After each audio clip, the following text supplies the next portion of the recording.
तर गॅस तुटवड्याविरोधामध्ये मनसेनं अनोखं आंदोलन केलेलं आहे। नवी मुंबईमध्ये पनवेलमध्ये हे आंदोलन केलं गेलं। नाल्यातून गॅस काढण्याचा प्रयत्न केला गेला। नाल्यातून काढलेला गॅसला नमो गॅस असं नाव सुद्धा दिलं। पनवेलमध्ये मनसेचे कार्यकर्ते आक्रमक झाले आणि हे आंदोलन केलंय। पनवेल मनपा मुख्यालयासमोर हे आंदोलन केलं गेलंय।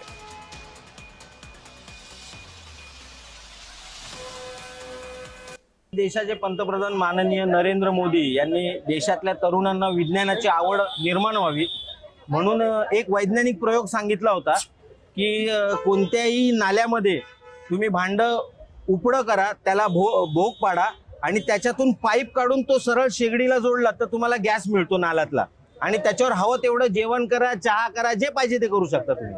आता देशामध्ये एलपीजी गॅसचा तुटवडा निर्माण झालेला आहे, मोदीजींच्या धोरणांमुळे झालेला आहे।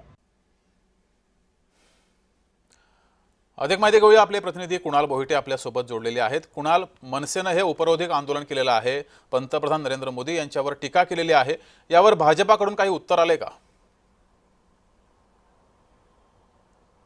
यावर भाजपकडनं जरी उत्तर आलेलं नसलं तरी सुद्धा एकंदरीत पाहायचं झालं तरी महाराष्ट्रामध्ये नव्हे तर संपूर्ण भारतामध्ये एलपीजी गॅसचा तुटवडा जो आहे तो मोठ्या प्रमाणात जाणवत असलेला आपल्याला पाहायला मिळतोय आणि याच संदर्भात अनेक विरोधी पक्षातले काँग्रेस असेल, शिवसेना उद्धव बाळासाहेब ठाकरे पक्ष असेल, त्याचप्रमाणे मनसे देखील आक्रमक पवित्र्यात असलेली पाहायला मिळते।